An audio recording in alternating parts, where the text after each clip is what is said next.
You are listening to the Air Raid Hour with host Judge Mathis, dog, Tilt Money, dog, presented by the fine folks over at the Cover One Sports Network, dogs. Bills Mafia, let's go!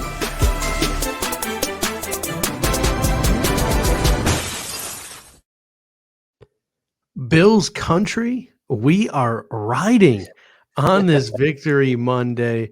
My name is Steve Mathis. You can find me on Twitter at Judge Mathis, joined as always by my co-host Dave Tilton. You can find him on Twitter at Tilt Money. Together, we are the Bills guys. This is the Air Raid Hour presented by the Cover One Sports Network and Picasso's Pizza. And I'll tell you what, Dave, always fun to celebrate a touchdown on pretty much every single drive while a preseason game is relevant in the first three quarters there.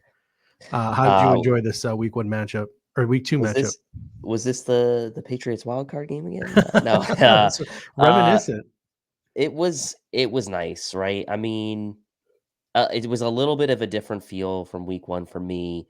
My best friend here is a Broncos fan, so we were chatting a lot about he wanted to know about guys on the Bills that were bench player type guys who he should look out for. He was telling me about some of the guys on the Broncos that he was kind of wanting to see how they played. And so I had a slightly different eye on this game, but then obviously when the Bills kind of just started, scoring at will, preseason or not, it always is still nice to beat the team of one of your friends when it's not the same team. So it was certainly a nice way into the weekend.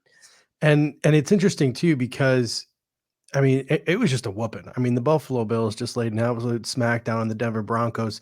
It honestly looked in parts of this game like they weren't even remotely trying. And that says one of two things. It says either maybe the depth of this Broncos football team, I know that they had 20 guys sitting out, maybe isn't as good as they look on paper, because there was a lot of guys sort of at the bottom of the depth chart for the Broncos that I actually do really like. But at the same time, or it's just I don't know what it was, maybe missing all those starters and the Bills were playing their starters, but I would have expected a little bit more of a competitive effort from the Broncos. They rallied a little bit late, but I mean, it was just ugly on the part of Nathaniel Hackett. Not a good look for a first-year head coach. Yeah, I mean, and here's the thing, right? Starters are not with the starters. I believe the score was 7-3, and Denver didn't even really play starters. So, I mean, Josh Allen played 6 snaps. Stephon Diggs played 8 snaps, right? Yeah. I know that some of the guys on defense, played a little bit more. You look at the snap counts. Tremaine Edmonds had 19 snaps, AJ Epinesa 18, Milano 19. So a couple series for the defense. Because to be honest, I think McDermott probably wasn't too. I mean, me personally, I wasn't too happy with the first defensive series. Yeah. And that was really the only negative we're going to talk about this game.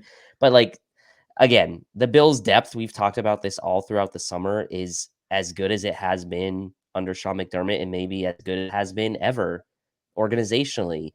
And that speaks volumes. And like I say, my friend's a Broncos fan. He texts me and he goes, well, your depth's clearly a lot better than ours. And I was like, yeah, I mean, this team is deep, and the second team defense we talked about last week with the Colts played really well against the Colts starters, and it's a deep, deep, talented roster, and it's a roster that we talk about preseason being now only 3 games, condensing these reps into 3 games, and this second game kind of being the game where you'd expect for maybe the starters to play more, and we didn't need to see that. So you got a lot of good reps from the depth again in this game, which was obviously important and probably will be the case again, obviously, next week. But this Bills roster is deep, and this is one of the things that proves it out during the preseason because the starters aren't playing. So before we get started today, this show is sponsored by Picasso's Pizza, 4 great Western New York locations: Williamsville, West Seneca, Lancaster, and Blaisdell. It's Buffalo Pizza since 1980. You can see it right there in the picture, that hand-cut cup and char pepperoni. It's super delicious. You can order online at picassospizza.net. And if you're an out-of-towner like us, you can even get it mailed to your home. And I can tell you from experience, it's just as good as getting it fresh from the restaurant. Again, that is picassospizza.net. And I also can't encourage you guys enough.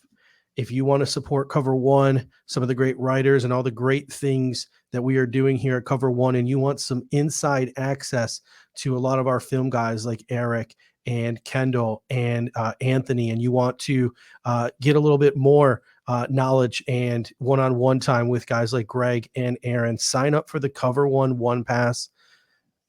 $57 a year.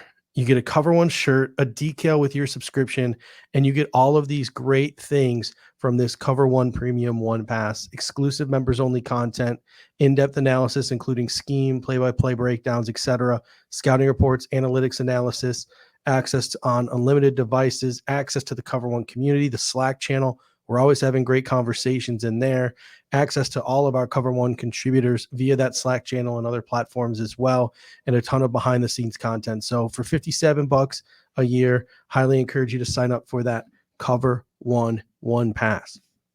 And All and right. let me just say something really quick about One Pass, because Cover One is doing a lot of things that a lot of other content creation, outlets are not necessarily doing, and those that are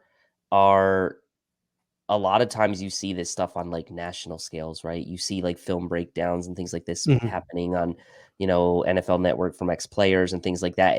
And there's a limited amount of airtime that those types of national shows like on NFL Network get to show that kind of stuff, because it's not necessarily for everyone. But if you're really into understanding scheme, play by play, analytics, things like that, like, you know, it's an unlimited supply Mhm. essentially of that with this one pass. And so I definitely encourage everyone who's interested in that. It certainly made me smarter. So just want to add Yeah, that. the Slack channel, the access to the Slack channel is awesome. During the game day, we always have game day threads in the message boards, and as well as I believe, Eric and Greg are toying around right now with the idea of like live game watch parties. So certain weeks we'll have like live game watch parties with guys like Greg and Eric and Aaron and all that. So Cover One's got a lot in the pipes for the regular season, and the Cover One Pass is one way to get yourself access to that for $57 a year. Typically, at this point, I also be talking about our super chat giveaway. So for those people in the chat right now, as this live premieres, you're like, oh, why are Judge and Tilt not acknowledging the comments in the comment section?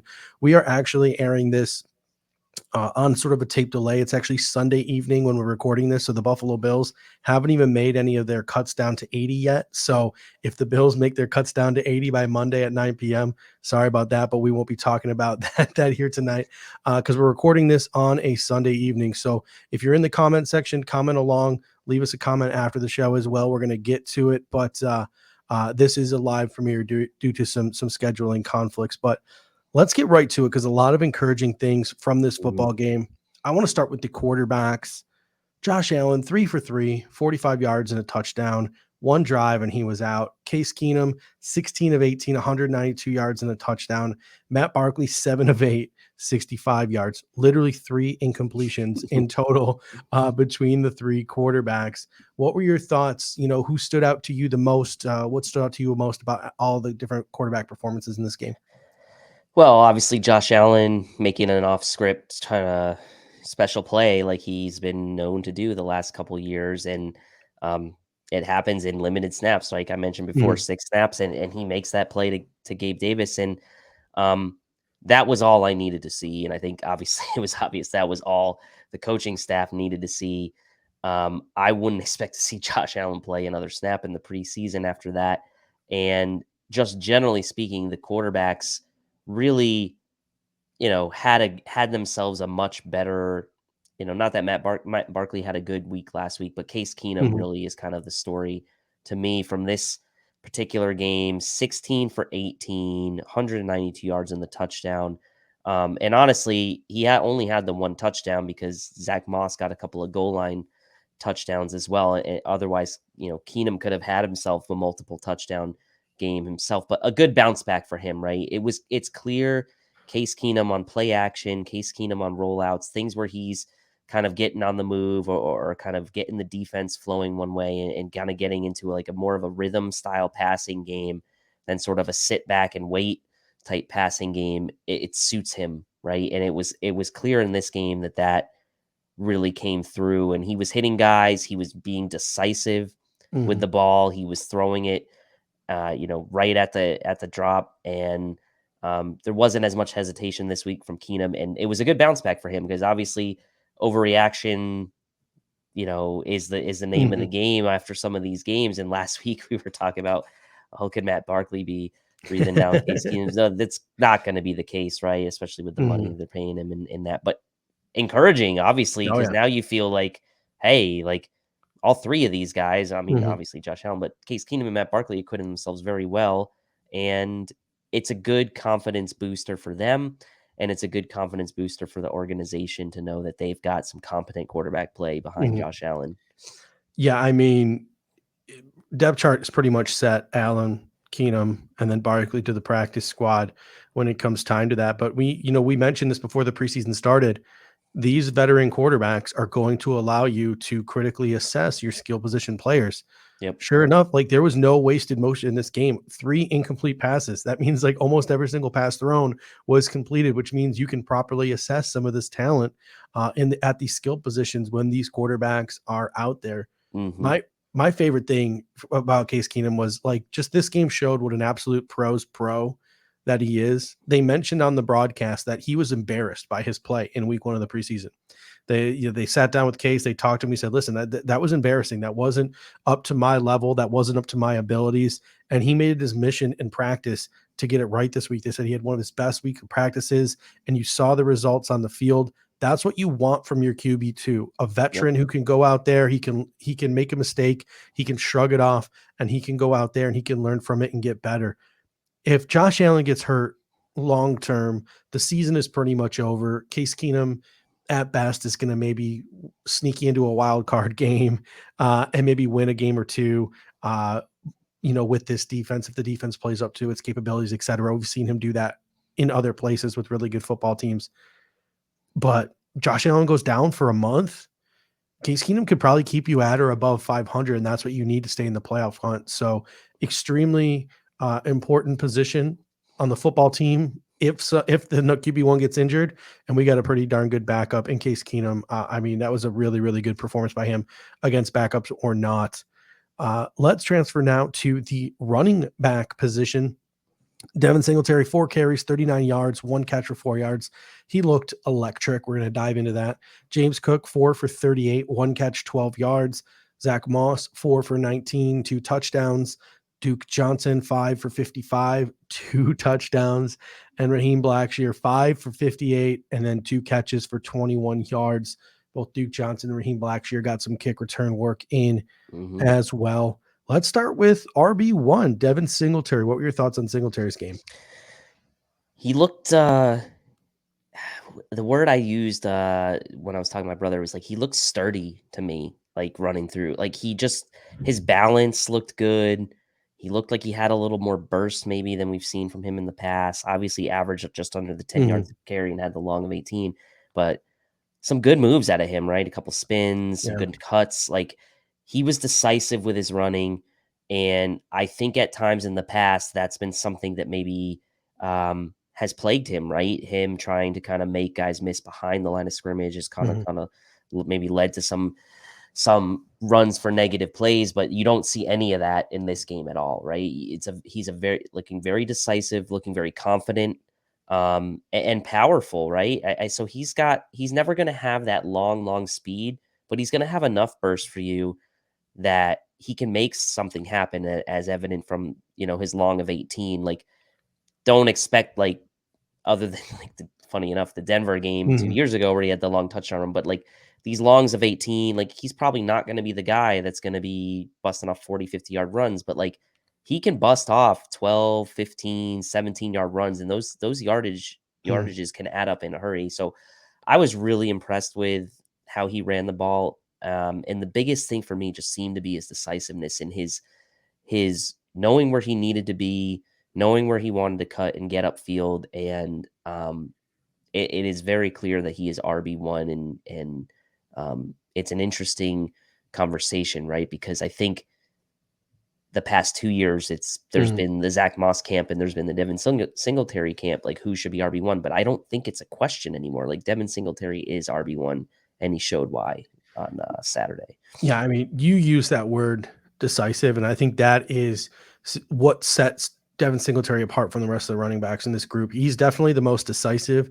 I think he's definitely like the one with the most wiggle, like the guy who's going to make you miss in a phone booth type.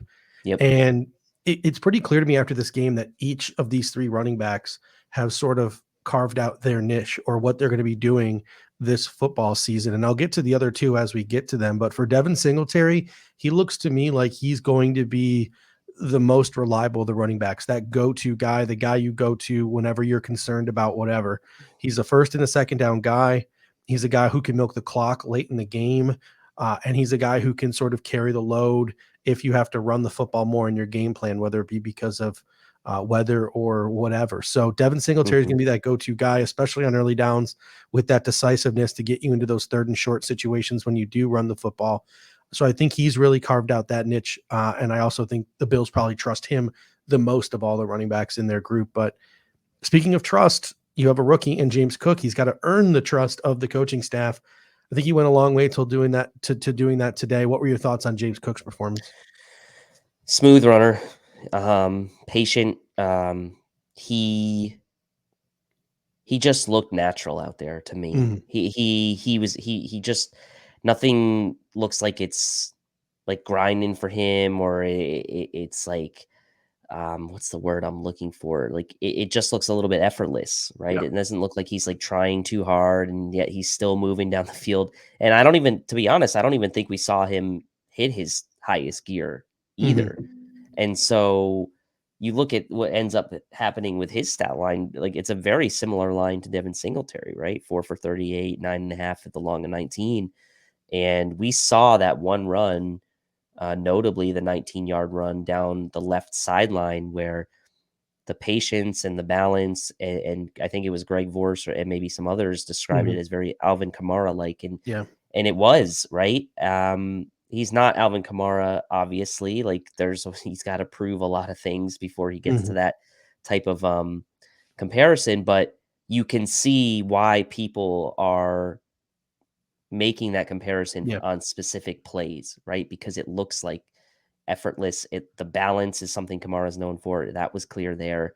And we also saw him, we also saw him out of the backfield Mhm. a little bit as well. And so, he had the one catch for 12 yards. So like it was nice to see him kind of have an upgraded game, I would guess, from week one, especially because some of the things that we kind of anticipated from him, like getting him in this space and kind of seeing what he could do when he had some space, kind of came through in this game. And so you could tell he was frustrated that he didn't get in the end zone on that one Yeah. reception he had, but you like that, right? You Yeah. like the guy that wants to make the most out of every play. And he did make the most, I think, out of his chances in this game. And not a ton of volume, but he Yeah. looks really good. He looks You really use good. you used that word effortless, and I think that's probably the best way to describe it. A number of people, you mentioned Greg Vorse. I also saw it from Ty Dune with the Alvin Kamara comp, and it wasn't so much that they were saying, James Cook is the next Alvin Kamara. Right. Alvin Kamara just has a way and an ability to control his speed where he could be, standing stagnant or, looks like he's jogging because it's so effortless. And the next thing you know, he's hitting that high gear. He has that control of his speed to go from, 40 to 65 in like the snap of a finger. That's the Yep. kind of ability that James Cook has that no one else in our running back room has, that home run hitting ability, the ability to control that speed. So it's going to be important to get that on the football field this year. He's going to be that chess piece. I think they're going to ease him in his rookie year. I think the responsibilities could grow as the season progresses. He only had one pass block rep this entire game. And that's something that he's going to continue to have to work on, improve to the coaches, especially if he's used on things like passing downs, because they can't always send him out in a route because that just sort of gives away a tell as to what's going on the play. But he's going to be a chess piece. He's going to be active on passing downs. He's going to be active in the hurry up offense. That's going to be his role, probably what they wanted JD McKissick to be this year when they tried to sign JD McKissick. But blessing in disguise, you probably got a way more high caliber of a player with a higher future ceiling in a James Cook, a guy who could take on more responsibilities as his career progresses. But early on, like you said, that chess piece is the role that seems like he's going to be carved out for. And you mentioned the reception, 1 for 12 yards. Greg Thompson had a great tweet. Oh, really nice to know that that's in our offense now. We can just dump the ball off to the running back and he can go run for 10 yards. Like that's something that we Yeah. haven't had before. You saw Devin Singletary catch a similar ball. It's not fair to compare the two plays, but he caught it and he only went for 4 yards. I'm not saying it's because Devin Singletary's slow. Obviously, there are different things in the game, but a lot of times last season when guys like Devin Singletary or Zach Moss caught the ball out of the backfield, it was for a 4 or 5 yard gain. James Cook just took that 112 yards. So a little bit different element there when he catches the ball out of the backfield, even on something as simple as a dump off. But speaking of Zach Moss, who I just mentioned there, 2 touchdowns, 3 technically if you count the callback for holding, even though it was the same drive as his second touchdown. To me, I was watching this game. Eric Turner, one of my favorite comps, he compared him to Travis Henry, especially on that touchdown that got called back. To me, it was Utah Zach Moss is back, and I think he's going to be an absolute red zone vulture this year. What do you think about Zach Moss's game and the elements that he brings to this football team? If he can be consistent in that role down near the goal line, it brings a very it opens up things for the Bills because I think in the past, not that Devin Singletary's bad at the goal line, but there was a lot of like, well, maybe Josh Allen just needs to like run it in himself, or maybe like this is just we're always going to be Takes a kind of like lot of pressure off. a pass first team with maybe Josh Allen having the option to run down the goal line. Now all of a sudden you actually add a legitimate goal line running back threat. You can do a lot of things off of that. Josh Allen bootlegs. We could see a lot of effortless touchdown runs into the end zone from Josh Allen off of bootlegs because of now the threat of RPOs. Zach Moss, if he kind of becomes that consistent. Yeah. So it definitely makes things a little less tight and a little more variable for the Bills offense down in the red zone. And when it's tight like that, you need that, right? Because it's obviously less field for the defense to defend.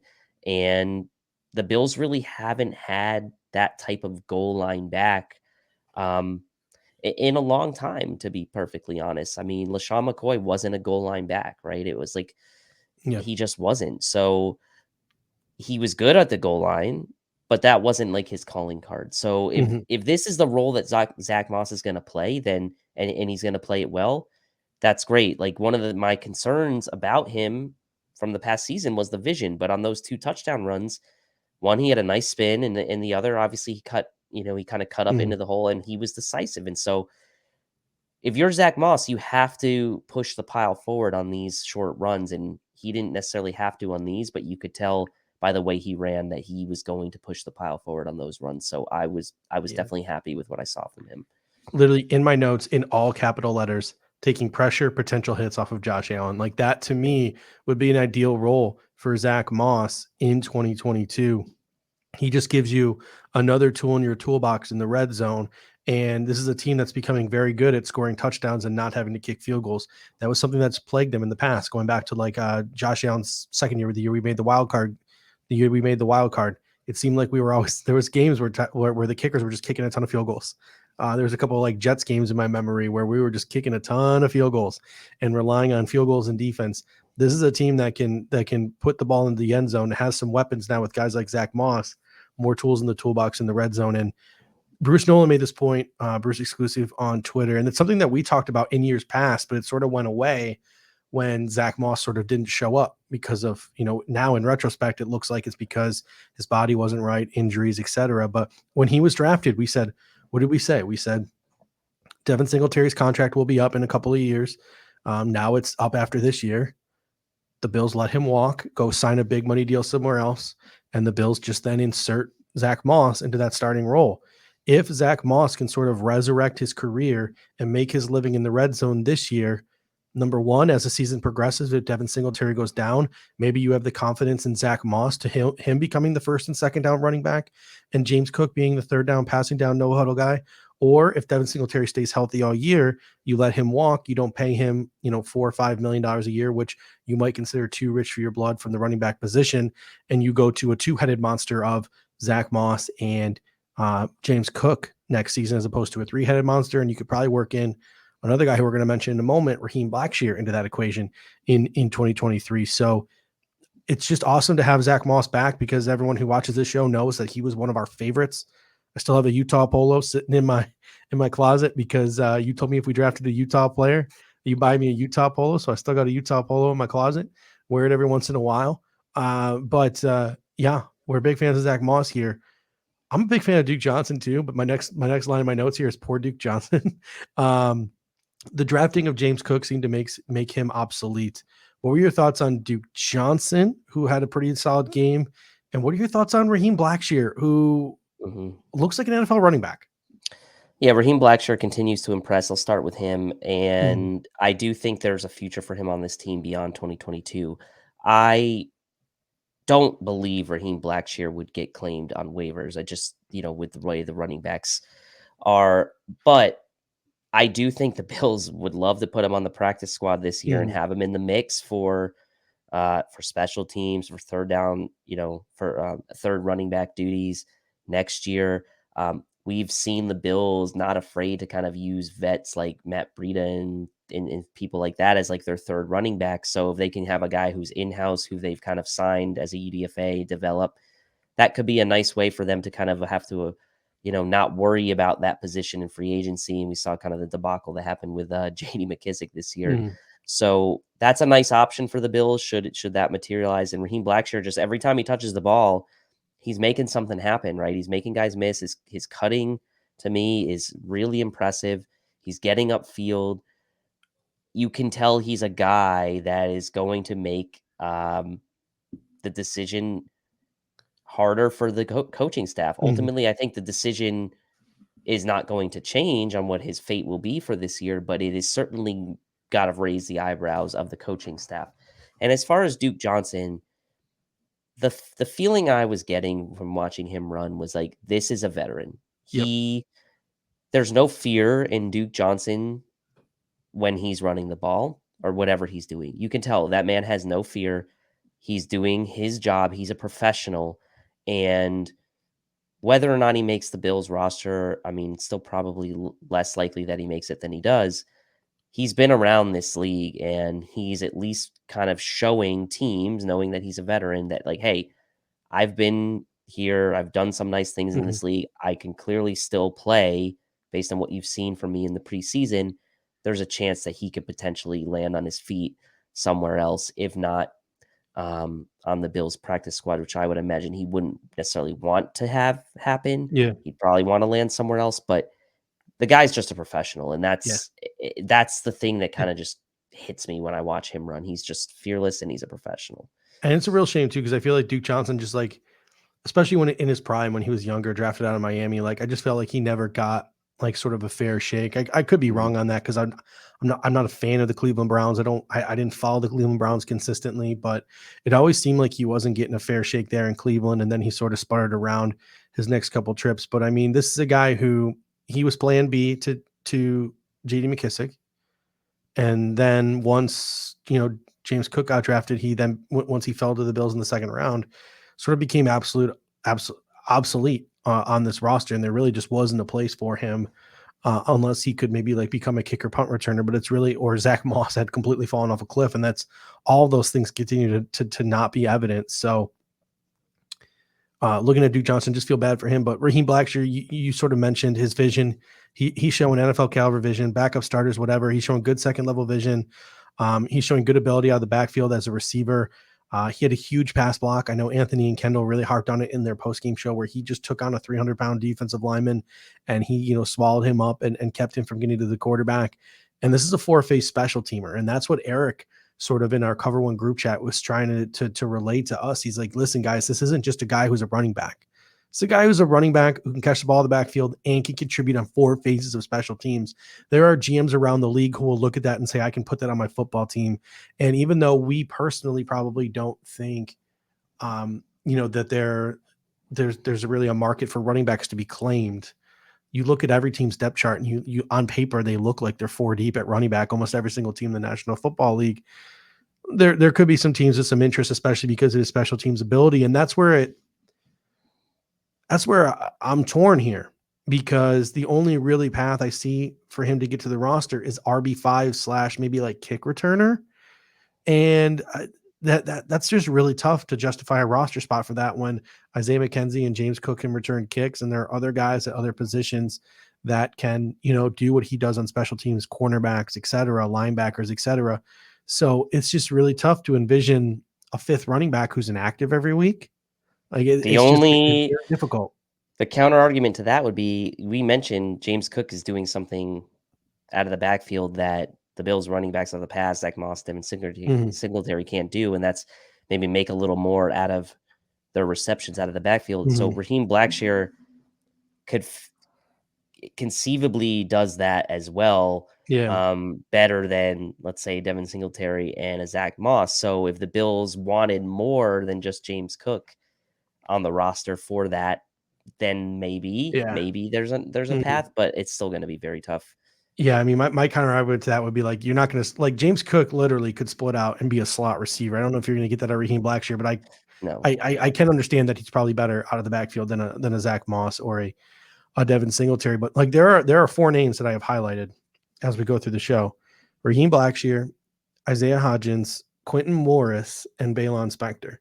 These are 4 guys that I think could legitimately make the football team and be contributors in 2023. And that's what makes it very difficult to sort of subjugate them to waivers. Ideally, you could get those 4 guys on the practice squad: Jamison Crowder, Jay Kumaro, their contracts expire. And is Isaiah McKenzie to fill the void, or not Isaiah McKenzie, Isaiah Hodgins to fill the void as wide receiver 4. Oh, Devin Singletary gets a contract somewhere else. Zach Moss goes in to be 1A, 1B with James Cook. Raheem Blackshear fills in as that number 3. Tremaine Edmonds, you don't know what's going to happen to him in free agency. Baylon Spector slides in to give you competition or depth at that middle linebacker spot as he develops. And Quentin Morris, OJ Howard expiring contract, Tommy Sweeney expiring contract. He's a guy who could come in and step in and be maybe TE2 or TE3. Dawson Knox has an inspired contract as well. Hopefully he's back. So those are the 4 guys where, if they make the team, they're probably not doing jack shit in 2022, but I really want them here in 2023. And that's what makes this so difficult.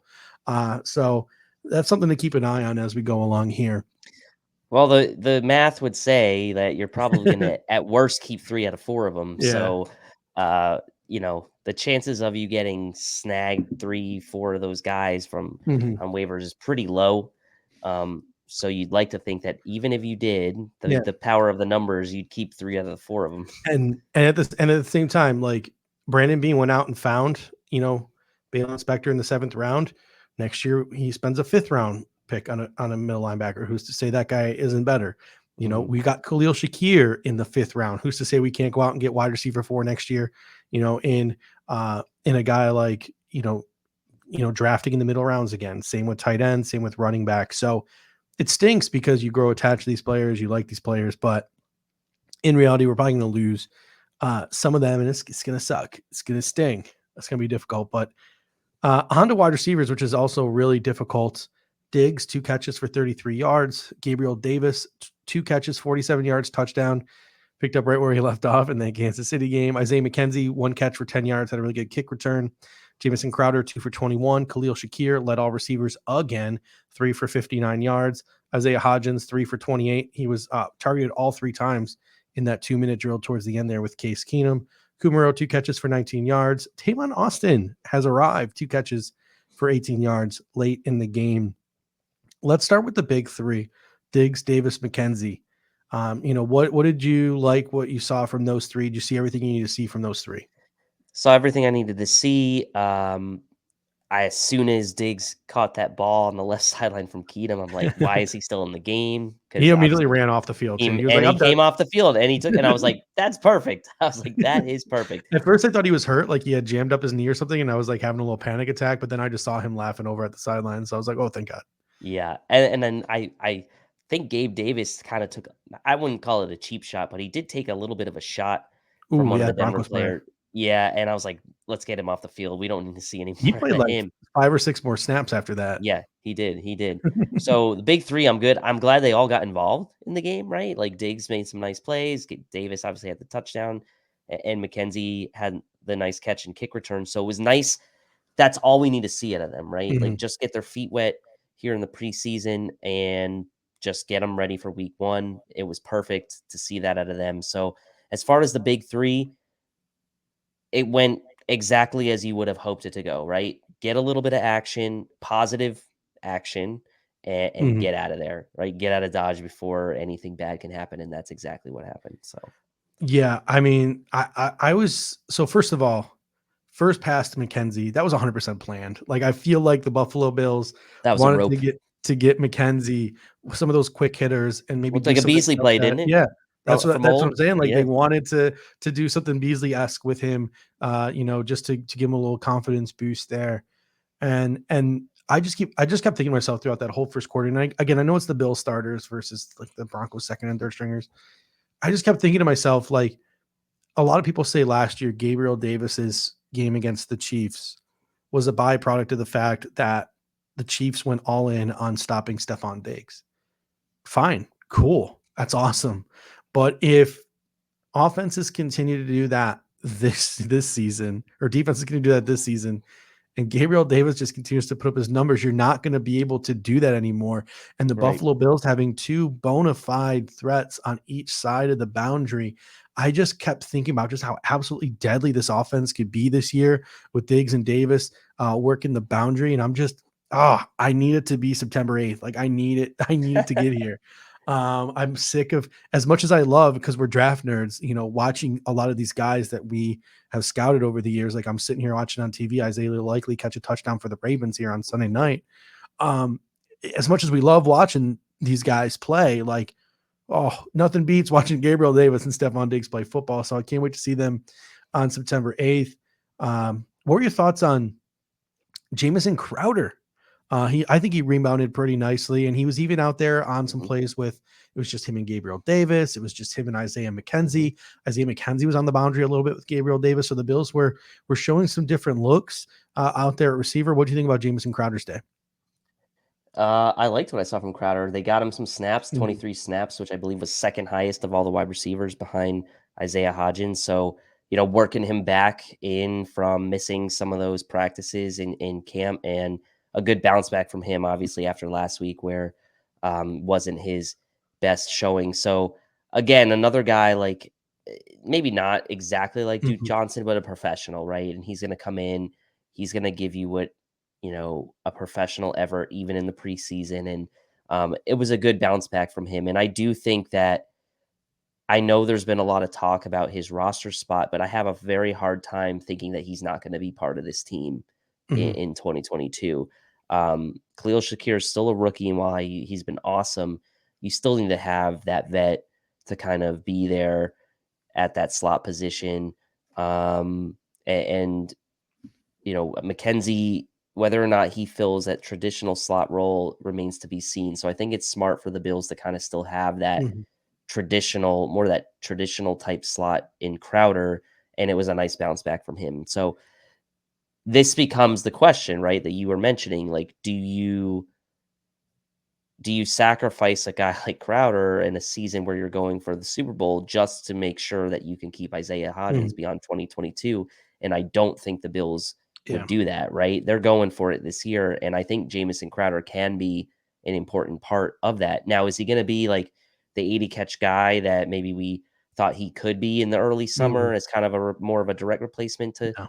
to Cole Beasley? No, he's not going to be that, but he can have a role on this team, and he can have an important role, and he can be a steadying presence in the room. And I mean, speaking of his role, I don't want to guarantee that I don't want to, and this is what's so difficult with Jamison Crowder, right? Like, I don't even want to I don't want to even guarantee him. It's nice to have him. It's a luxury to have that vet there. You can utilize him, etc. Maybe we can get to the regular season. This will sound laughable, but if Jamison Crowder isn't, playing majority of the offensive snaps, he's not contributing on special teams. What good is he to you? And the reason why I'm Mhm, saying that is because I don't know if he's earned the right to be the fourth receiver on the field. Khalil right. Shakir is showing up and showing out in the preseason. Agree. Speak a little bit on him, and I, I just have a hard time believing. No offense to Jamison Crowder being the veteran that he is, the pros pro that he is, and we could get to the regular season, he could ball out, and we could all laugh about this, have a laugh about this. But Khalil Shakir looks polished and NFL ready to go. At least in a number 4 role behind the big 3, behind Dawson Knox, behind the running game. A guy like Khalil Shakir looks like he's ready to contribute now, especially where he is buried on the Buffalo Bills pecking order of targets. Yeah, and I agree with that because I think at the time of the draft and after signing Crowder, we probably naturally, because of the way McDermott has Mhm. kind of handled things in the past, we're like, okay, Crowder's going to be the guy, and we're going to hope that Shakir can come along as a rookie and be what we hope he can be. We were all very excited when the Bills drafted him because we knew how much potential he had and how much fun he could be in this offense. But we also were kind of thinking at it from a long-term view as well, and that like that might not happen right away. Mhm. But what we've seen in the preseason is that he does look like he's ready, and obviously we'll see when like the bright lights go on and he's going up against true starters how he fares. But if you were like kind of looking at the scales before training camp, the scale was obviously weighted towards Crowder with Shakir on the other side. And now I think it's weighted maybe a little bit more evenly or even maybe in the favor of Shakir. So Mhm. a good problem for the Bills to have, because if you think about it, like I'm sure in their minds, like they would rather have Shakir develop quickly and be Yeah. a more immediate contributor than hoping that he'd come along and like that he maybe would then quote replace Crowder next year. If he can be that guy even sooner, that's great. And then Crowder, like you said, like I know he's not contributing on special teams, but Mhm. it is a luxury for the Bills to have in 2022.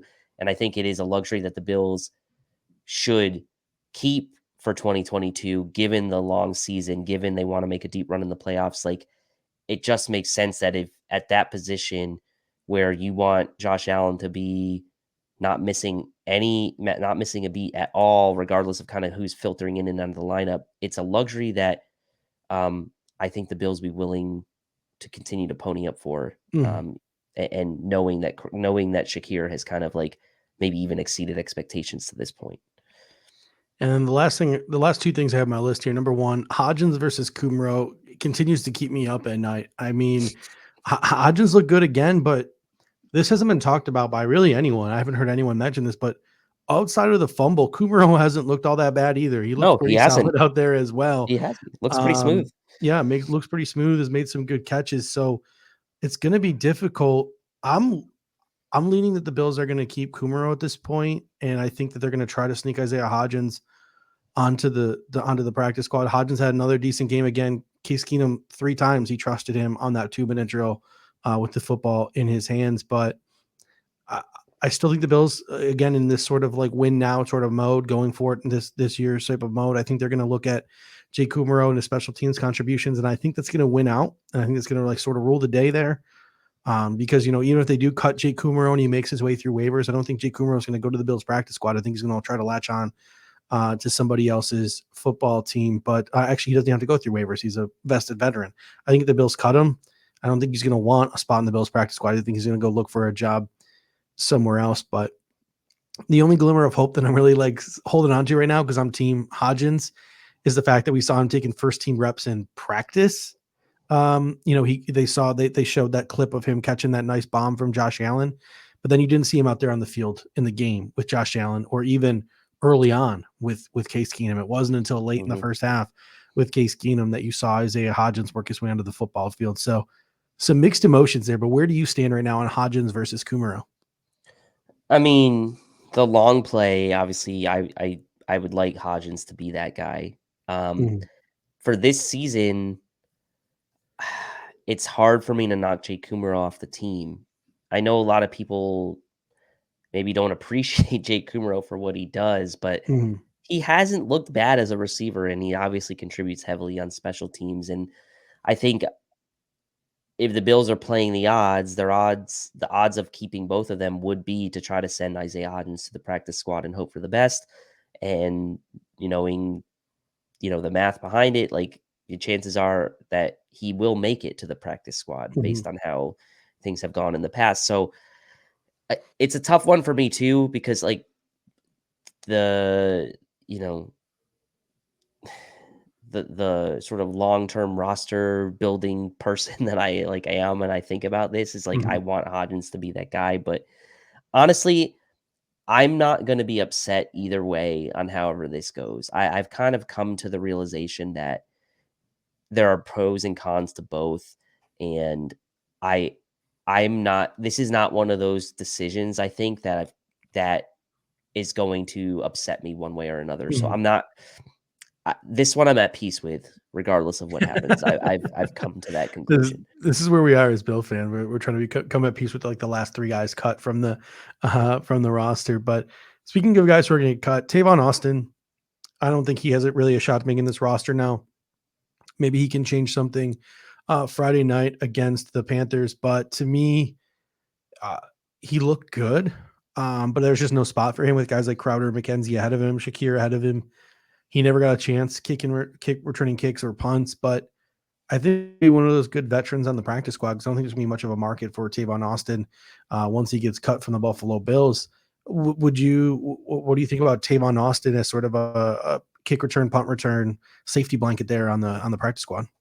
I love that idea. I mean, I think knowing how much the Bills have wrestled with this competition, if you will, over the last 2 years since Andre Roberts been gone, having that in your back pocket on the practice squad, a guy that is a veteran that you could kind of bring up in a pinch, I think makes a lot of sense. And I think for Tavon Austin, where he is in his career, if he wants to kind of go for a ride on that Super Bowl run, Mhm. you know, like he's got to be honest with himself. Like he's not going to have a ton of chances to probably contribute as a receiver on many teams. I know he did a little bit with Jacksonville last year, but like you're scraping bottom of the barrel there. So like what's going to be more important to him is it going to be going to a team like Jacksonville and catching 25, 30 balls and being on a dumpster fire of a team where you are in your career, or is it going to be more important for you to go on that ride for a Super Bowl run? So I think Mhm.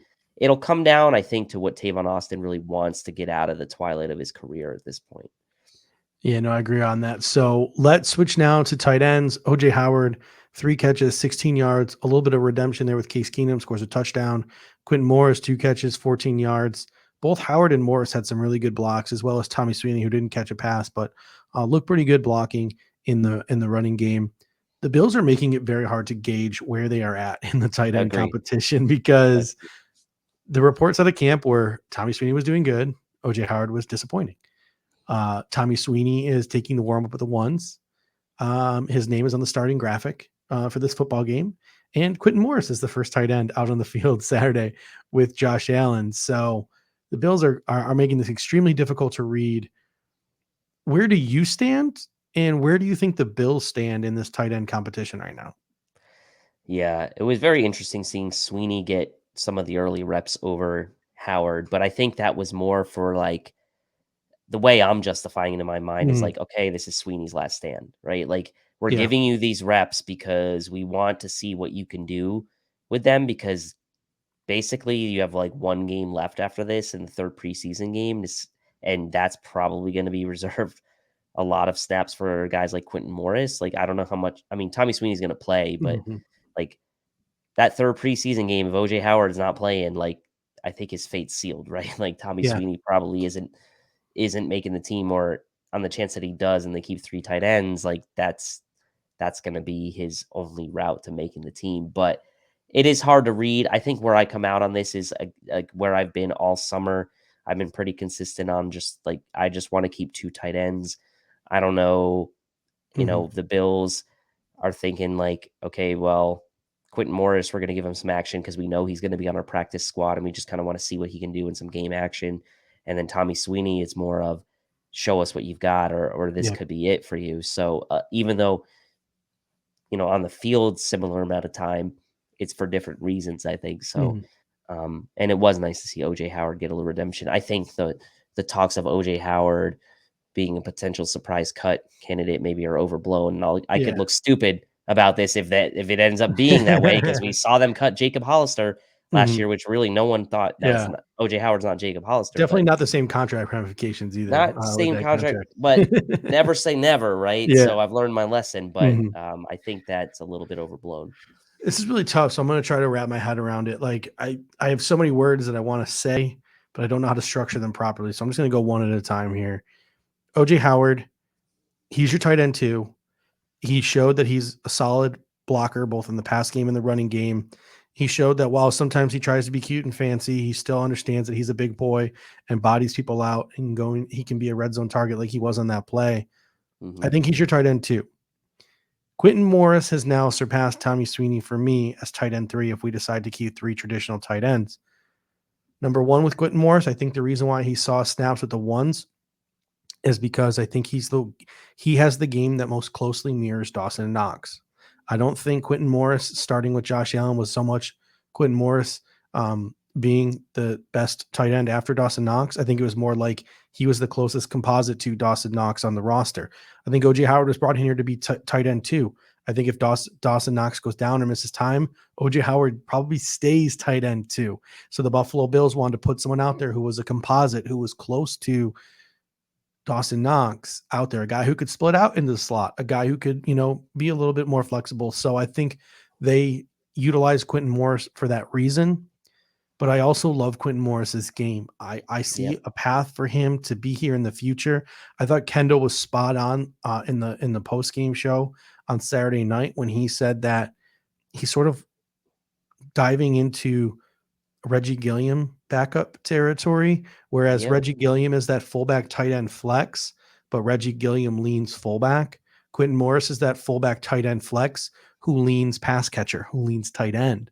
So while they have a similar body composite, they are a little bit different, but they can be utilized in similar ways. So I Morris's future on this football team, to me, he's surpassed Tommy Sweeney. I don't know if he's surpassed Tommy Sweeney in the Bills' minds, though. I like Tommy Sweeney, and that's one thing I want people to understand, because people I rip on Tommy Sweeney relentlessly this offseason, and that's because he consistently underwhelms. He's stiff as a board. He doesn't make plays. There's so many other talented football players that I'd rather make this football team, and that's not a knock on Tommy Sweeney, because 3 years ago when he was drafted, me and you were having the same conversation. This guy's going to be a 10-year pro. He's going to be the next Lee Smith. He's going to be the perfect blocking number 3 tight end. He's a great locker room guy.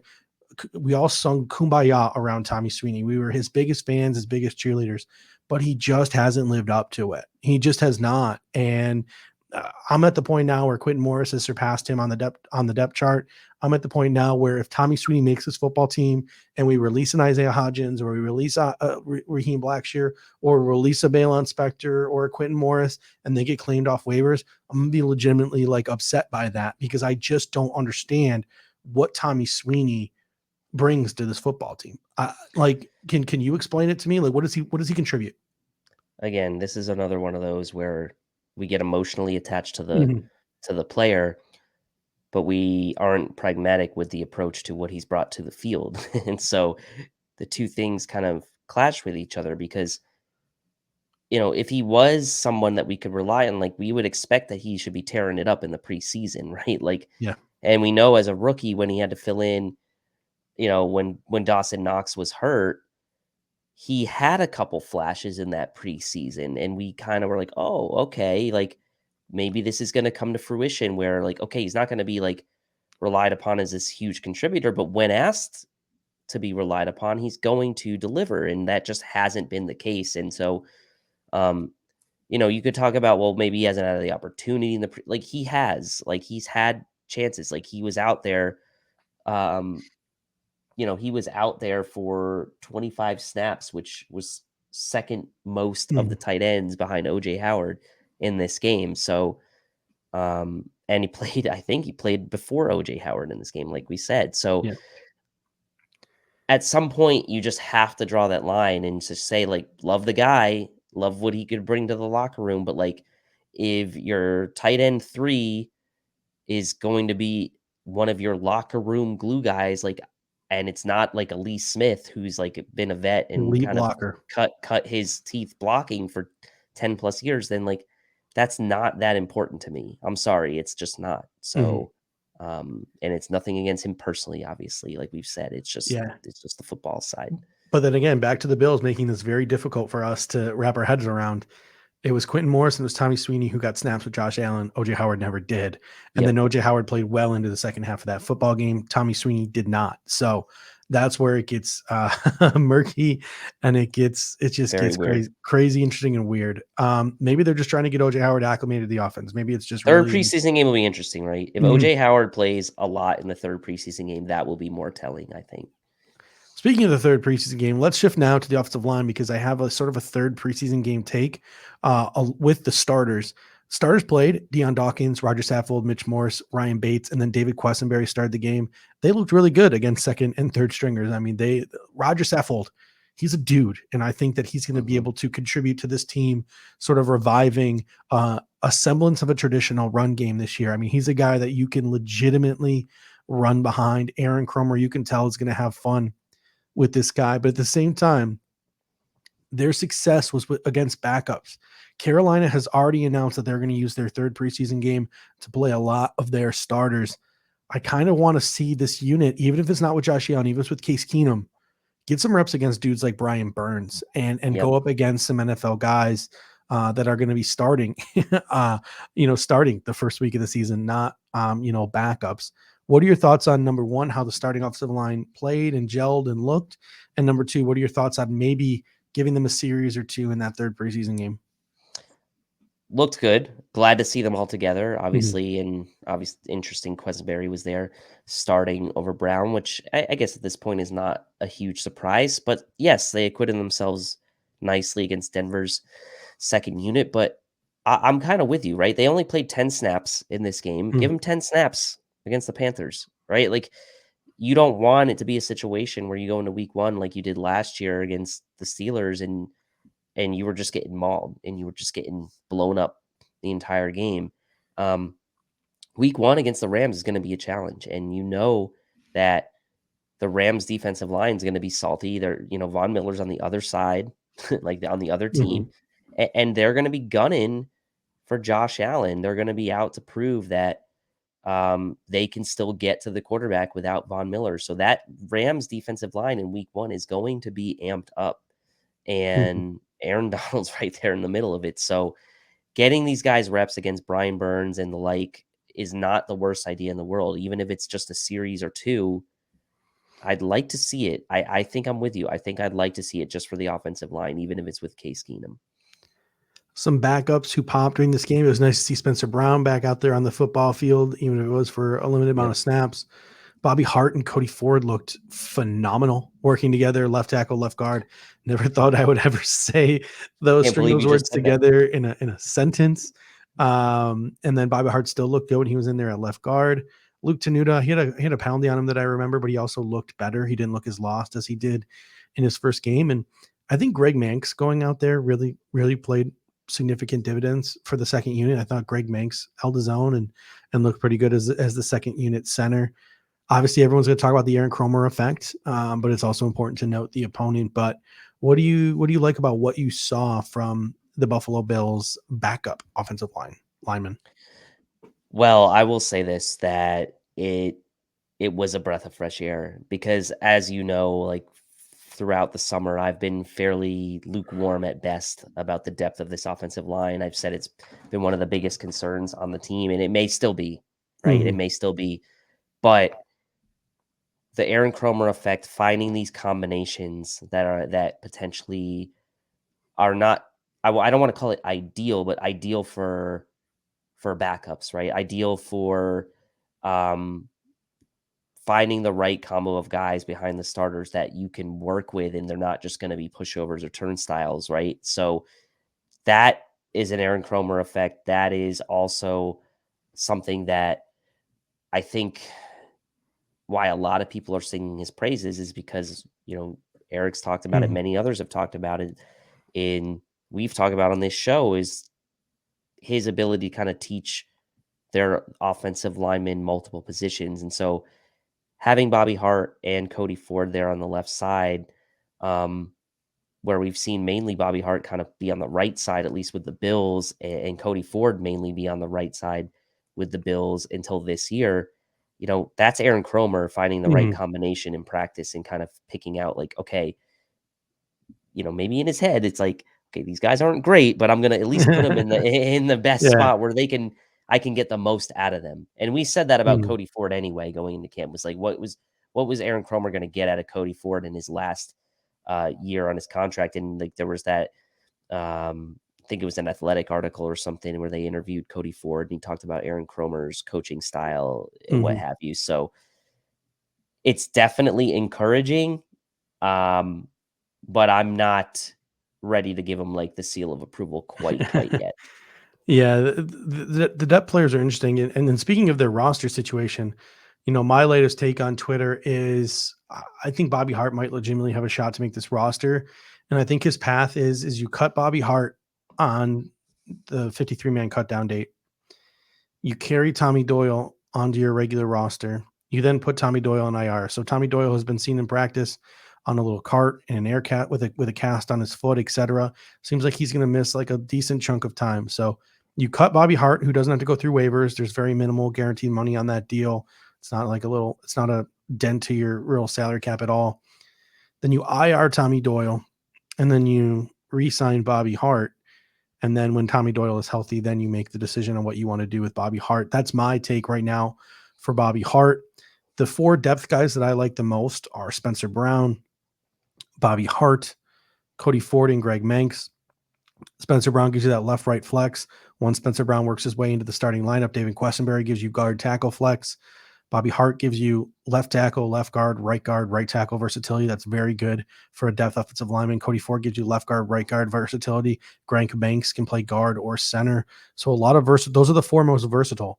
I like Greg Van Roten. He could be our Jameel Douglas of the practice squad this year because I don't know how much interest there's going to be in him once he gets waived.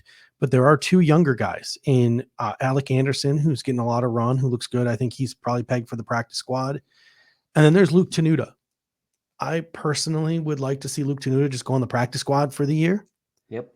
But we see offensive linemen get claimed off waivers a ton, and he was a 6th-round pick. So, things might look to us as fans like they're trending Bobby Hart, Cody Ford. Luke Tenuta might end up making this active 53-man roster, and it wouldn't shock me. Where do you stand right now on like who you would roster at the depth of this offensive line? I would maybe, that's tough. I do like your idea about Tommy Doyle. I think that makes sense. I'm not personally a fan of rostering Luke Tenuta. I know he was drafted in the 6th round, but in my mind, he could have been just as easily a UDFA, that kind of caliber, I guess, if you will. I don't think the Bills would be necessarily missing a ton if he was gone. However, with that said, outside of Tommy Doyle, they don't really have any kind of young tackle prospects sitting there at the bottom of their roster, right? It's guys like Bobby Hart and Questenberry who are vets outside of Tommy Doyle. So for me, Alec Anderson, Luke Tenuta, these are perfect practice squad candidates. And there should be 0 issue with them getting to the practice squad. I'll say that. And if they're scared of it, then do something, like you said, with Tommy Doyle and Bobby Hart. And if you don't want to roster Bobby Hart, then just do that with Luke Tenuta instead. But to me, I'm not going to lose any sleep over Luke Tenuta not making the team. And if someone claims him, good for them. I'm not going to lose sleep over it. I think that, like I said, I think he could have just as easily been a UDFA and, it wouldn't have made too much of a difference. So he is getting a lot of snaps in the preseason, which is obviously, important for him because I think the Bills want to try to see what he can offer. And it's likely, I don't know. My view on why they're giving him so many snaps is probably because they want to see if they can make that decision, whether or not he should be the last player to make the team. And giving him as many snaps as possible is probably their best way to evaluate it. So it's a tough one for me. This one, I would probably, like I said, I'm at peace with the Isaiah Hodgins, Jake Kumaro. I think I actually would be a little upset if Luke Tenuta made the team. I don't know why, but I just yeah. I mean, you look at it. He was a 6th-round pick, so my guess is by then they're actually asking guys like Aaron Cromer for their input on the draft selection. So this might be a guy that like Aaron Cromer handpicked for all we know too. And you could also get into a situation where you roster Luke Tenuta and practice squad Bobby Hart, but I also think maybe Bobby Hart's had good enough of a preseason and he's a veteran. He's played snaps in the National Football League. a team might come a calling if the Buffalo Bills cut him and then try to sign him to the practice squad. So it might actually, believe it or not, be difficult to retain Bobby Hart if it's not on the 53-man roster. But let's transition to defense now, and let's start with the defensive line. AJ Epinesa, Boogie Basham, Shaq Lawson, they all popped to me. I thought Epinesa looked stronger against the run this year. He's getting a decent get off, even though his sort of pressures haven't amounted to box score sacks. Boogie Basham's look good. Shaq Lawson, like I mentioned, he really popped in this game. The top five seem set in Miller, Rousseau, Epinesa, Basham, and Shaq Lawson. I was on the Mike Love train. Kingsley Jonathan looked good, but it looks like it's going to be very difficult for any of these guys to make a legitimate push for these top five guys. What are your thoughts on the top five edge rushers that look likely to make the Buffalo Bills, and how these three specifically stood out on Saturday? I mean, AJ Epinesa just continues to be really solid, and I think Mm-hmm. that I had question marks about him, right, and what he was going to be, what his role was going to be this year, and I think he's kind of lived up to, I guess, medium level expectations, if you will, at this point in the preseason. He's looked pretty solid. He's got a pretty good burst off the edge. Shaq Lawson, I think, has come back and really, and we're going to talk about this in a minute too with Jordan Phillips. Like, he's come back and really just like been epitomizing the grass isn't always greener scenario, right? When you leave the team where you've kind of had success, like he's come back and he's really kind of felt like almost like he never left in a way. And that's a good thing for him. And so the top five to me, they look really strong. And I think it's all about expectations, right? You have high expectations for the top two in Rousseau and Von Miller, but Boogie Basham, AJ Epinesa, and Shaq Lawson, I love that trio as sort of a second wave of guys. And I think the Bills have finally found, I'm hoping they have finally found the right combination as far as like putting younger guys with vets, and like the vets that they have, I think, are the vets that, unlike the Mario Addisons sort of the world, like these vets, I think, are going to be more complementary type players, like the Shaq Lawson, than you were counting on, like for guys like Mario Addison to be like your number one. So I think the mix of how they've kind of constructed this defensive end unit, these top five, is going to be really fun to watch this year. And I think, I mean, there just seems to be a lot of chemistry too in this group, which I think is kind of one of those under appreciated, and maybe like we don't talk about it a ton because it's really hard it's just one of those hard, you can't put like tangible things against it, but there's chemistry with this group too, which I think is going to be a big plus too. Yeah, you used a word there. You used the word expectations, and I think that's an interesting word to bring up with some of these guys too, because Epinesa and Basham and Lawson, I think they're all going to be very good. I think this is going to be a legitimate rotation for the Buffalo Bills. The expectations you said are sky high for Von Miller, Gregory Rousseau. I think they meet those expectations. But then you look at the guys behind them, Epinesa and Basham, both former second-round picks. Yep. The expectation is that as a second-round pick, you're going to sort of be a game-breaking type of player. I don't know if we're ever going to see that from AJ Epinesa and Boogie Basham. Again, they have the 2022 season to go out there and make me look foolish with that statement. Like they all this could be a wash 6 weeks from now. And if we have a completely dominant defensive line, these guys are sacking the quarterback left and right.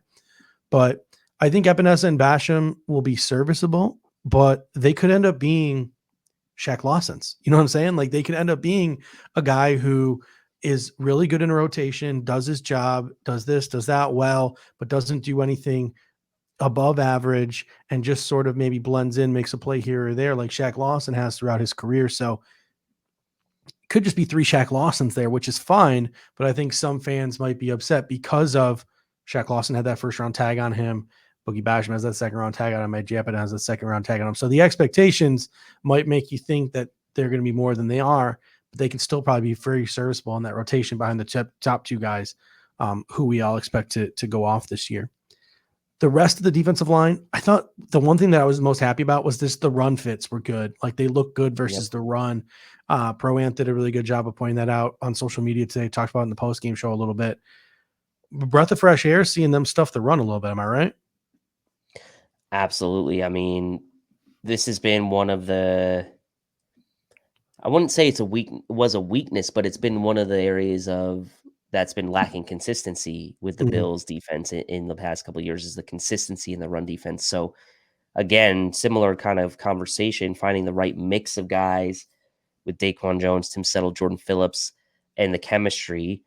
These guys have a very good idea of what their roles are, I think. But you can tell, like, I'm like Jordan Phillips knows what his role is going to be. Like Mhm. Daquan Jones knows what his role is going to be. When you have that combined with the chemistry and combined with like the whole mantra of do your 111th, all of that combined should set this team up for a really good success. And um it's probably for me like one of the most exciting position groups I'm waiting to see play this year Mhm. because like when you have a dominant defensive line, it's just like as a football like purist, if you will, it's just like one of those things that's like so fun to watch when like your defensive line just doing whatever they want to the other team's offensive line. They're getting to the quarterback, they're forcing bad plays. It's just like it's just one of those things that's so much fun to watch. So um love how they kind of seem to jive together. Love how it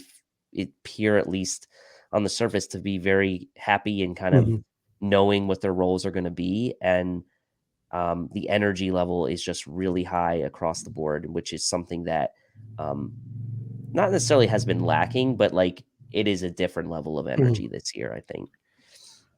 Yeah, I'm with you. And just to close it off here on the defensive line, Eli Anku, Brandon Bryant, Mike Love, to me, these are all rosterable NFL players. I wouldn't be surprised if any one of these guys got claimed off of waivers, but I I would love all three of these dudes on the practice squad. Kingsley Jonathan's another name to consider too. He sat out this game with an injury, but really popped off week one versus the Colts. But if you can have Miller Rousseau, Epinesa, Basham and Lawson as your defensive line rotation, and then Oliver, Jones, Phillips, and Settle in the middle, and then still have sitting on your practice squad Mike Love, Elianku, and Brandon Bryant. That's an absolutely Mhm. loaded defensive line. Oh, yeah. Do you think guys like Kingsley Jonathan or Daniel Joseph or CJ Brewer have they done anything? Prince Emili, have they done enough to maybe push any of these three guys that I just mentioned? Do you think based on what you've seen? No, but I have found myself noticing Brandon Bryant a lot in these Mhm. games. He played Um, a little edge last yeah, game. like he just seems to me to always be in the right place. There was a play where um that stuck out to me where I think the Broncos, I can't remember if it was a running back or tight end. It might even been a wide. There was a screen play out to the far sideline. He kind of like had initially maybe over pursued and kind of getting into the backfield, but circled back, chased down the player from behind and made a nice tackle to prevent the first down. Just like things like that, I notice from Brandon Bryant. He is a very good football player. He's not necessarily going to push any of these guys for 53-man spots, but he's a guy I would absolutely love to have on the practice squad in case situation came around where you need to call him up. We've seen things like this happen in the past where, the Bills would throw a guy like Justin Zimmer on the practice squad and then he'd come up for, for games here and there. So Mhm. um, just a shout out to Brandon Bryant because he's one of the guys that I've noticed, I guess, Yeah. more so watching the games than others. Yeah, I really like some of the pressure he was getting. His versatility to play the edge a little bit really stuck out to me as well. He's just another guy where, man, like 3, 4 years ago, you'd be like pounding the table for him to make the football team. And now it's just like you're crossing your fingers and hoping you can get to the practice squad. That's this team has gone out of their way to build their depth. Sometimes people might claim that it's like at the cost of like some starters, but you got to give the Buffalo Bills credit. Like the depth on this team is absolutely just outstanding. Brandon B continues to hit home runs. Switching now to linebacker, Tremaine Edmonds, Matt Milano got their first run of the preseason. Maybe a little bit of a preview in Terrell Bernard's role. He came in when Denver went heavy, when they went 21 personnel and 12 personnel. You saw Terrell Bernard come out in some of these three linebacker sets, and you also saw Tyrell Dodson make a few plays here or there in the first half of this football game. What were your thoughts on Milano and Edmonds to start the game off, first of all, and Bernard's possible new role on this defense, or Bernard's possible role on this defense, not new role because he's new. Yeah, I thought Edmonds looked pretty good. I thought that there were a couple plays where he, made some nice tackles in space, chasing down backs, Mhm. whatever, and kind of showed that speed that he's been kind of known for as far as that sideline to sideline sort of side speed combination. So nice to see that. Cool to see Bernard doing something a little different. Not sure how much to read into that because obviously the Bills and McDermott are always like so cagey with sort of what they're doing and sort of how they're using guys, but it was telling nonetheless to see him in that role. Not Balon Spector's best game necessarily, other than, if you're just looking at box score statistics, you're going to look and see that he led the team in tackles, but I definitely didn't think it was as good of a game for him this week as it was the week prior, but that's to be expected with a rookie, 7th round draft pick. He's going to have some ups and downs, but still contributing. And so, Mhm. and Dotson, like you mentioned, made a couple nice plays. I thought that it was nice to see him sort of playing. It looked like when they were playing a little bit of that base defense, he was on the field early Yep. in the game. So I shouldn't say base. I should say like 3 linebacker defense because the Bills' base is nickel defense. So it seems like this just comes down to a conversation whether the Bills keep 5 or 6 linebackers, right? And Yeah. that 6th linebacker being Balon Spector or not. Yeah. And it's that's the question, man. Like, it's nuts. So Balon Spector didn't play until later on this football game. Struggled a little bit, I thought. Like, Brett Rippon had himself a pretty decent second half. I thought Balon Spector still has some work to do, especially dropping back into coverage. My only this is what sticks in my sort of my craw the most is the fact that I think I used that term correct. Is it claw or craw? I Claw? think it's Claw? craw. Whatever it is. It's stuck in my whatever. It's stuck in my whatever, but the Bills have kept 6 linebackers the last 2 years. That's what really is sticking with me.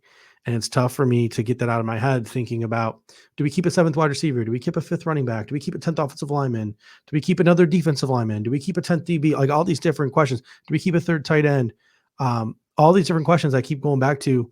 Man, I kind of wish we would keep 5 linebackers, but I just don't think we do. I think we keep 6, and I think it's Balon Spector, but Spector struggled a little bit, like I said, in pass coverage, but he was a dog in that first game. Andre I Smith think was an absolute dog in this last game. And Joe Giles Harris continues to have his moments later on. So obviously Andre Smith's going to be suspended. Joe Giles Harris is a guy who could probably slide onto your practice squad. It's all eyes on Balon Spector and whether he's a practice guy. I think he You guys slides onto the practice squad. I think he slides do onto the too. practice squad, and they go with 5 and then wait to see when Mhm. Andre Smith comes back and decide what they want to do. I think you mentioned that idea last week, and the more I thought about it, like the more that I really liked that idea to kind of save a roster spot. Mhm. Because again, we love these guys, but like 7, 8 guys aren't getting claimed on Yeah. waivers from the Bills team. Like I don't think Balon Spector is And getting claimed by there's anybody. not a huge need for linebackers in today's NFL, I guess I would say. Right. I guess maybe if you thought he could become a core special teamer early on, that could change some things. But Yeah. yeah. So, but Andre Smith, dude, Yeah. a dog, Dog. absolutely, like that guy. I made the joke that this dude was out for blood in this game. There was this one play right after the kickoff where Trey Quinn walked out of bounds after he had bobbled the football, and Andre Smith was running up behind him and trying to knock the ball out when he's out of bounds. Andre Smith was just an absolute piss missile this entire football game. He was a man on a mission. I made that comment on Twitter and people were like, yeah, he looked like a little bit of roid rage as a joke to why he was suspended. But the guy is athletic. You saw him running with tight ends, you saw him running with wide receivers. You saw the athleticism. You saw what makes him a good special teamer. You see what the Bills see in him as maybe a guy who could maybe start down the road. You saw all those things with Andre Smith. Mm-hmm. So it'll be interesting week 7 what decision the Buffalo Bills make when he comes off the suspended list. But man, he had himself a day. And like I said, Giles Harris is another guy where I think if it was like 2005, Joe Giles Harris is like a starting NFL linebacker somewhere, but it's not. So like he just sort of like becomes a fringe roster guy. So poor Joe Giles Harris for being born like 10 years too late. But yeah, he's another guy I feel confident we could stash on the practice squad. But I'm down to I'm team 5 linebacker, and it appears that you're team 5 linebacker as well. I mean, yeah. So let's move on now to defensive backs, where again, much like tight end, the Buffalo Bills like to make it a little bit confusing for us. Dane Jackson, Kyrie Elam, Christian Benford, all rotated with the ones. Jackson, to me, this is what I have in my notes here. He looked comfortable and confident. He did have that one DPI, which probably shouldn't have been a DPI, but then that was trash. Didn't get a DPI later on third down when he probably should have gotten a DPI. So it all sort of evens out. Kyrie Elam looked comfortable. He had that one face mask. He didn't allow a single reception. Christian Benford also looked comfortable, but he had that one penalty as well for getting a little handsy. The Bills continued to show a lot of press man looks. But what were your thoughts on Jackson, Elam, Benford, and how do you think that shakes out as we move along here into the preseason game number 3? I think you probably continue to see the rotation in preseason game number 3, but it certainly is looking like Christian Benford is now like a essential lock to make the team. Yeah. And the handsiness, I can deal with it in the preseason, right? Mm-hmm. And sometimes I can even deal with it in the regular season because it becomes like a tone setting, maybe like an attitude thing in some of these games to kind of let these receivers know, like, hey, we're going to be up in your face all game. Like maybe this isn't necessarily the traditional Buffalo Bills defense you've seen where we're kind of playing off it and kind of those soft cover 2 shells. But they have to be smart about it too, right? Some of the penalties were killers, right? The Bills had 8 penalties in this game, and some of them were tough to swallow. Some were on 3rd and longs, the illegal contact on Benford, the DPI and Dane Jackson, I think was on a 3rd down as well. And not that was like an obvious DPI, but those are the things you worry about. Like, hey, like those types of things in regular season games could be really costly. And obviously you're going to have to take the good with the bad with these guys, Dane Jackson included, but I've kind of stopped worrying. Like in a way, I've kind of stopped worrying about the cornerback room without Trey White. Now, I'm not saying it's not a knock on Trey White, by the way. That's just like saying, like, man, when he comes back, we're going to be in really good shape, especially with the rotation that these 3 guys are getting. Because now all of a sudden, instead of figuring out like who's your number 2, and Dane Jackson's kind of that guy floating around, like you've got your number 2 of the future in Kyrie Elam, and like you now are 4 deep at boundary corner. Whereas sort of before the draft, you were like, are we even 2 deep realistically? Like, and yes, so it's a great story. And I think that it's a combination now of like the Bills coaching staff we know could coach up DBs. Well, they've got a talented ball of clay now in Kyrie Elam, and then they've got other toolsy type guys in Benford and Jackson that they can get the most out of. So really, I'm good with where things are right now with this cornerback room. And it becomes interesting too when Trey White comes back. Who is CB2? Is it Dane Jackson? Is it Kyrie Elam? Is it Christian Benford? Who's CB2 week 1? Is it Kyrie Elam or Christian Benford? Like that's a lot of these questions to be answered over the last preseason game. I think you're going to see the cornerbacks at least in this 3rd preseason game. I think you're going to see them get some more run as the Buffalo Bills continue to evaluate them. But to me, Dane Jackson, he looked comfortable. He looked confident. But when Trey White does come back, you also got to think about Dane Jackson's a restricted free agent at the end of this year. Kyrie Elam's a 1st-round pick on a 4-year deal. Christian Benford's on a 4-year deal. So all these different things sort of, come into the equation. Once Trey White comes back, you start to think about, not just this season, but the future as well. Jaquan Johnson, he had that one missed tackle behind the line of scrimmage. But other than that, he had a solid outing. Yep. To me, DeMar Hamlin's sort of just blending in. He hasn't really done anything to stick out so far in training camp. And then Cam Lewis, 2 special teams tackles. He played corner. He played safety, which is the first time I was like, when they were like, Cam Lewis is playing safety, I'm like, what? Like I did a double take and I was sitting there pausing my TV and looking at my TV. Nick McLeod was out getting stitches. Cam Lewis played safety. That could have been an explanation for it. But then even after Nick McLeod came back, Cam Lewis was still playing safety. Nick McLeod was playing corner. to me, that screams the Bills want Cam Lewis to make this football team. Could Cam Lewis make it over to Damar Hamlin? Are they both going to make it? Like, what are your thoughts now on sort of these depth safeties, these depth DBs, and how that sort of plays out past the traditional starters? Well, I do think part of it could be the equation of what happens with Trey White to start the season. Mhm. If you have one less player there in the overall kind of defensive backfield, maybe that allows you to put a guy like Cam Lewis on the roster as Mhm. sort of that pseudo corner slash safety, which would actually be a great thing to have for your last defensive back Yep. on the roster. And so maybe that's what the Bills are kind of angling towards. Maybe they're going to play it cautious with Trey White. I know the reports have been positive, but like,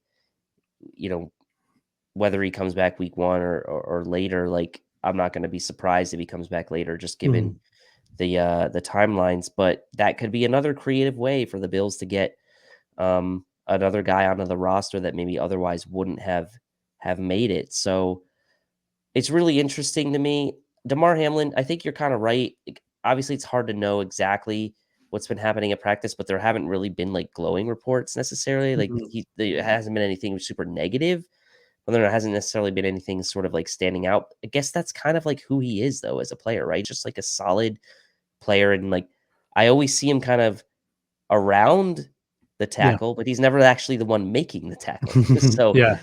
he's there, he's there, but like um it would still be a pretty big shock, I guess, if he didn't make the team. Mhm. But Cam Lewis now is kind of maybe this ninth or 10th defensive back now Yeah. becomes quite interesting if Trey White's not ready to start the season. Yeah. If Trey White is not ready to start the season and he starts the season on the pup list, I'm willing to call Cam Lewis a bona fide roster lock at this point if Yep. Trey White is not available week one. If not, then I think it still becomes like a 60-40, 80-20 proposition. I'm pretty much confident that Cam Lewis has a spot locked up. I think we do carry 10 DBs, whether Trey White is there or not. But then leaves the last two guys that obviously I think have the most potential. Nick McLeod, he got those stitches early on a special teams play, 6 stitches on his face, came back into the game late. Josh Thomas obviously played later on in the game. Brett Rippon was having quite a nice day against some of these Bills defenders late in this game, but Nick McLeod, Josh Thomas, we know their upside, but they haven't been making the splash plays in the preseason like they did in 2021, which makes me feel pretty confident that we can just sneak both of these guys onto the practice squad. And also 100%. makes me feeling pretty confident that they're not going to push for a spot on the 53. But do you have any different take from that, sort of from the depth defenders on in the defensive backfield? No, I think it's just a blessing in disguise. Just like one less, like Mhm. they're not going to get scooped up by anybody, but this is like pretty cut and dry. Like these guys could go to the practice squad if the Bills choose to do that. All right. So transitioning now, final topic here, special teams. Matt Ariza, 6 for 6 on holds. Yep. Tyler Bass, 6 for 6 on extra points. Matt Hawk came in late into the game. I was absolutely furious when I saw him trot onto the field. Sean McDermott said after the game, well, my game plan was Hawk first, then Ariza, then Hawk, then Ariza, and we only ended up punting once, which bullshit. You're the head coach. Make the call. Like you knew that was gonna be your only punt of the game. Put the freaking young guy out there who needs reps doing those kind of punts. I was so mad when I saw that. Other people were like, well, they're just auditioning Matt Ariza, giving him a chance to audition for another job. You know, that's what they're doing. They're just doing a favor for a vet. I don't care. Like, it made me so angry. But that being said, Matt Hawk had 4.6 seconds of hang time. It was a 38-yard punt. It was fair call at the 12. It was actually a really good punt. So good for him, I guess. But are you like me? Do you need to see Matt Hawk's name on that waiver wire? The sooner the better. Sooner the better, but I think that their Bills are just trying to squeeze every last chance to get, blood out of stone for this Matt Hawk thing and a I think they do. potential. I think they don't like the attention that Matt Ariza gets. I think that they resent the attention he gets. I think if Jordan Stout or Jake Camarda were on the board, they would have taken him over Matt Ariza because they don't like the attention this punt god gets. And I think that Sean McDermott wants to keep him on this roster as long as he can, Matt Hawk, that is, to put Matt Ariza in his place. I 100% think that's true.